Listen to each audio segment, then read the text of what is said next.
नमस्कार दोस्तों। आज की इस वीडियो में हम डिस्कस करेंगे पॉलिटी के कुछ इंपॉर्टेंट क्वेश्चंस जो मेनली आपको आगामी एचपीएसएससी हमीरपुर के एग्ज़ाम में काफ़ी हेल्पफुल साबित होंगे। तो फ्रेंड्स, ये जितने भी क्वेश्चन आज हम डिस्कस कर रहे हैं ये प्रीवियस एचपीएसएससी हमीरपुर के एग्ज़ाम में ये क्वेश्चंस पूछे गए थे और इन क्वेश्चंस के मैं जितने भी आंसर बताऊंगा वो फाइनल आंसर की के अकॉर्डिंग ही बताऊंगा। तो वीडियो पे आपने एंड तक बने रहना है। तो फ्रेंड्स, ये क्वेश्चंस आपको आगामी HPSSC GBT commission, SI conductor और पोस्ट जेओआईटी पोस्ट कोड 965 और वेरियस एग्ज़ाम जो हमीरपुर बोर्ड द्वारा कंडक्ट किए जा रहे हैं और आगे भी किए जाएंगे, उन सभी एग्ज़ाम में ये क्वेश्चंस आपको काफ़ी हेल्पफुल साबित होंगे।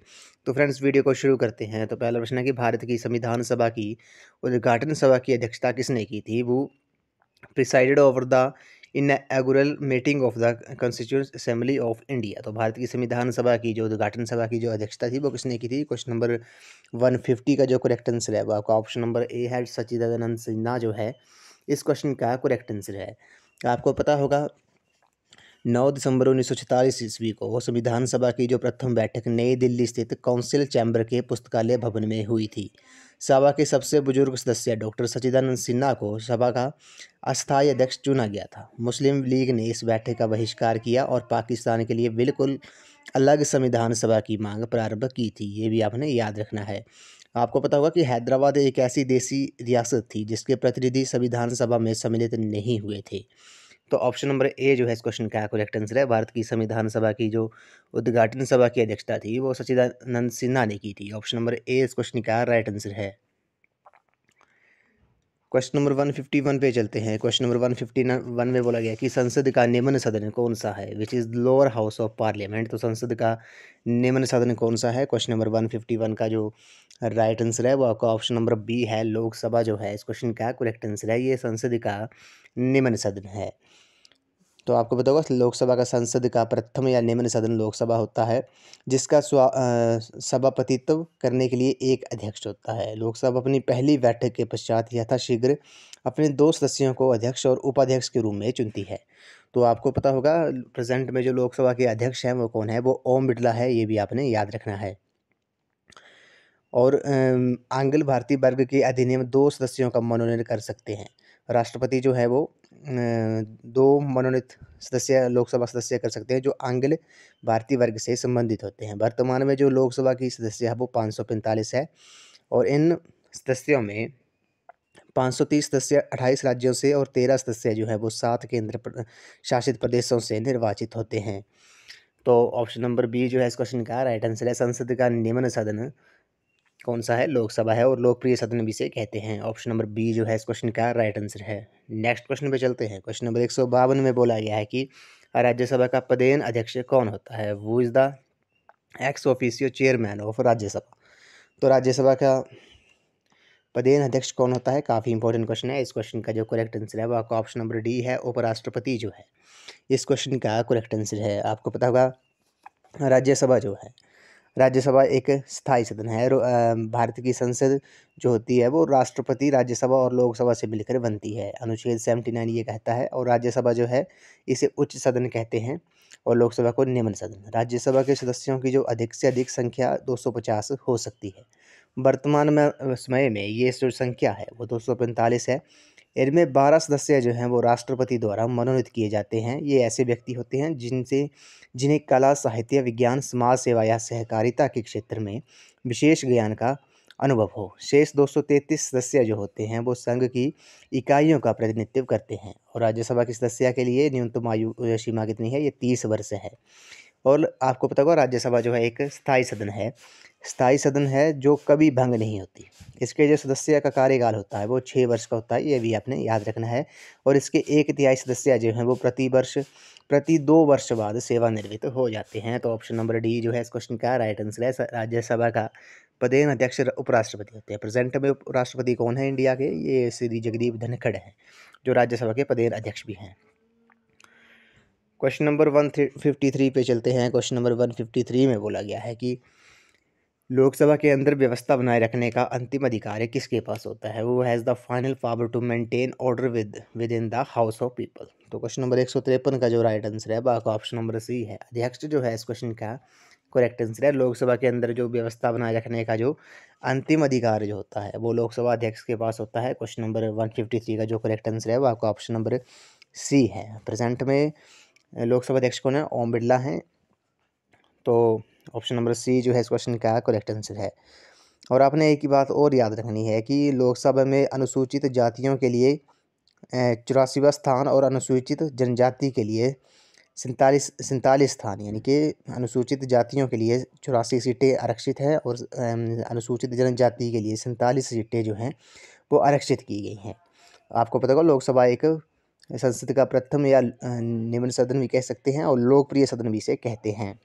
तो ऑप्शन नंबर डी सी जो है इस क्वेश्चन का राइट आंसर है। लोकसभा के अंदर व्यवस्था बनाए रखने का जो अंतिम अधिकार होता है वो लोकसभा अध्यक्ष के पास होता है। और सबसे ज़्यादा जो लोकसभा की सीटें हैं वो आपकी पता होगा, ये उत्तर प्रदेश में 80 सीटें हैं, उसके बाद महाराष्ट्र में 48 सीटें हैं। आपने कमेंट सेक्शन में जरूर बताना है कि हिमाचल प्रदेश में लोकसभा की कुल कितनी सीटें हैं। क्वेश्चन नंबर 154 पे चलते हैं। क्वेश्चन नंबर 154 में बोला गया कि अध्यक्ष द्वारा अनुमत प्रश्नों में से कौन सा सबसे महत्वपूर्ण माना जाता है? Amongst the questions allowed by the speaker which is regarded as the most important. Question number 154 का जो करेक्ट आंसर है वो आपका ऑप्शन नंबर डी है, शॉर्ट नोटिस, यानी कि अल्प सूचना जो है इस क्वेश्चन का राइट आंसर है। ये अध्यक्ष द्वारा अनुमत प्रश्नों में से ये सबसे महत्वपूर्ण माना जाता है, अल्प सूचना। क्वेश्चन नंबर 155 पे चलते हैं। क्वेश्चन नंबर 155 में बोला गया है कि राज्यसभा के सदस्य डैश के अनुसार चयनित होते हैं। Members of the Rajya Sabha are elected according to. तो राज्यसभा के जो सदस्य हैं वो चुने जाते हैं। तो क्वेश्चन नंबर 155 का जो करेक्ट आंसर है वो आपका ऑप्शन नंबर सी है, एकल हस्तांतरणीय मत प्रणाली के द्वारा, सिंगल ट्रांसफरेबल वोट सिस्टम के द्वारा राज्यसभा के सदस्य जो हैं वो चयनित होते हैं। ऑप्शन नंबर सी जो है इस क्वेश्चन का राइट आंसर है। आपको पता होगा ये स्थायी सदन भी इसे कहते हैं, जो कभी भंग नहीं होती, और इसके जो सदस्यों का जो कार्यकाल होता है राज्यसभा के वो 6 वर्ष का होता है। क्वेश्चन नंबर 156 पे चलते हैं। क्वेश्चन नंबर 156 में बोला गया है कि प्रधानमंत्री की नियुक्ति में राष्ट्रपति अपना विवेक कब उपयोग कर सकते हैं? When can a president use his discretion in appointing the prime minister. तो क्वेश्चन नंबर 156 का जो करेक्ट आंसर है वो आपका ऑप्शन नंबर सी है। जब किसी भी राजनीतिक दल को लोकसभा में स्पष्ट बहुमत नहीं हो तब प्रधानमंत्री की नियुक्ति में राष्ट्रपति अपना विवेक उपयोग कर सकता है। आपको पता होगा संविधान के अनुच्छेद 74 के अनुसार राष्ट्रपति को उसके कार्यों के संपादन व सलाह देने हेतु एक मंत्रिपरिषद होती है, जिसका जो प्रधान होता है वो प्रधानमंत्री होता है। और संविधान के आर्टिकल 75 अनुच्छेद 75 कहता है कि प्रधानमंत्री की नियुक्ति राष्ट्रपति करेगा और अन्य मंत्रियों की नियुक्ति राष्ट्रपति प्रधानमंत्री की सलाह पर करेगा। आपको पता होगा पंडित जवाहरलाल नेहरू जो थे वो भारत के प्रथम प्रधानमंत्री थे, और देश की प्रथम महिला प्रधानमंत्री श्रीमती इंदिरा गांधी बनी थी। वे ऐसी व्यक्ति रही जो 2 अलग अलग अवधियों में प्रधानमंत्री रही थी। तो ऑप्शन नंबर सी इस क्वेश्चन का राइट आंसर है। क्वेश्चन नंबर 157 पे चलते हैं। क्वेश्चन नंबर 157 में बोला गया कि भारत के राष्ट्रपति के रूप में कौन कार्य करता है जब ना तो राष्ट्रपति और ना उपराष्ट्रपति उपलब्ध हो? वो acts the as the President of India when neither the President nor the Vice President is available. तो क्वेश्चन नंबर 157 का जो करेक्ट आंसर है आपका ऑप्शन नंबर बी है, भारत के राष्ट्रपति चीफ जस्टिस ऑफ इंडिया जो हैं वो भारत के राष्ट्रपति के रूप में कार्य करेगा जब ना तो राष्ट्रपति और ना उपराष्ट्रपति उपलब्ध हो। तो ऑप्शन बी इस क्वेश्चन का राइट आंसर है। आपने कमेंट सेक्शन में जरूर बताना है कि प्रेजेंट में chief justice of India Bharat के प्रमुख न्यायाधीश कौन है। क्वेश्चन नंबर 158 में चलते हैं। क्वेश्चन नंबर 158 में बोला गया कि सरकार कार्य लगाती है, गवर्नमेंट इम्पोजेस टैक्सेस टू। तो क्वेश्चन नंबर 158 का जो करेक्ट आंसर है वो आपका ऑप्शन नंबर ए है। राज्य की शासन व्यवस्था चलाने के लिए सरकार जो है वो कार्य लगाती है, run the machinery of the state. तो ऑप्शन नंबर ए इस क्वेश्चन का राइट आंसर है। क्वेश्चन नंबर 159 पे चलते हैं। क्वेश्चन नंबर 159 में बोला गया है कि उच्च न्यायालय के मुख्य न्यायाधीश और अन्य न्यायाधीशों की नियुक्ति की जाती है। The chief justice and other जजेस of the high court are appointed by the. तो काफ़ी इंपॉर्टेंट क्वेश्चन है। क्वेश्चन नंबर 159 का जो करेक्ट आंसर है वो आपका ऑप्शन नंबर ए है। ये राष्ट्रपति द्वारा इनकी नियुक्ति की जाती है। उच्च न्यायालय के मुख्य न्यायाधीश और अन्य न्यायाधीशों की जो नियुक्ति है वो राष्ट्रपति द्वारा की जाती है। आपको पता होगा संविधान के अनुसार प्रत्येक राज्य के लिए एक उच्च न्यायालय होगा, अनुच्छेद 214 ये कहता है, लेकिन संसद विधि द्वारा 2 या 2 से अधिक राज्यों और किसी संघ राज्य क्षेत्र के लिए एक ही उच्च न्यायालय स्थापित कर सकती है, ये अनुच्छेद 231 कहता है। वर्तमान में पंजाब और हरियाणा, असम, नागालैंड, मिजोरम और अरुणाचल प्रदेश, महाराष्ट्र, गोवा, दादर और नागर हवेली और दमन और द्वीप और पश्चिम बंगाल, अंडमान निकोबार द्वीप समूह आदि के लिए एक ही उच्च न्यायालय है। ये भी आपने याद रखना है। केंद्र शासित प्रदेशों में केवल दिल्ली में उच्च न्यायालय है। तो ऑप्शन नंबर ए जो है इस क्वेश्चन का राइट आंसर है। आपको पता होगा उच्च न्यायालय के मुख्य न्यायाधीश और अन्य न्यायाधीशों की नियुक्ति राष्ट्रपति द्वारा की जाती है, और इसके लिए जो उच्च न्यायालय के न्यायाधीशों के लिए जो योग्यता है वो आपका पता होगा, भारत का राष्ट्र नागरिक होना चाहिए, कम से कम 10 वर्ष तक न्यायिक पद धारण कर चुका हो, और इनकी जो क्या होता है, उच्च न्यायालय के न्यायाधीश को उस राज्य जिसमें उच्च न्यायालय स्थित है वे राज्यपाल उसके पद की शपथ दिलाता है। उसे कौन दिलाता है? उच्च न्यायालय के जो न्यायाधीश होते हैं उन्हें उस राज्य से संबंधित गवर्नर जो हैं वो शपथ दिलाते हैं। तो ऑप्शन नंबर ए जो है इस क्वेश्चन का राइट आंसर है। उच्च न्यायालय के मुख्य न्यायाधीश और अन्य न्यायाधीशों की नियुक्ति राष्ट्रपति द्वारा की जाती है। क्वेश्चन नंबर 160 पे बोलते हैं। 160 में बोला गया कि न्यायालय में कौन सा प्रवर्तनीय है, which is enforceable in a court of law. Question number 160 का जो करेक्ट आंसर है आपका ऑप्शन नंबर बी है। फंडामेंटल राइट्स जो हैं, इस क्वेश्चन का राइट आंसर है। न्यायालय में कौन सा प्रवर्तनीय है, मौलिक अधिकार, इस क्वेश्चन का राइट आंसर है।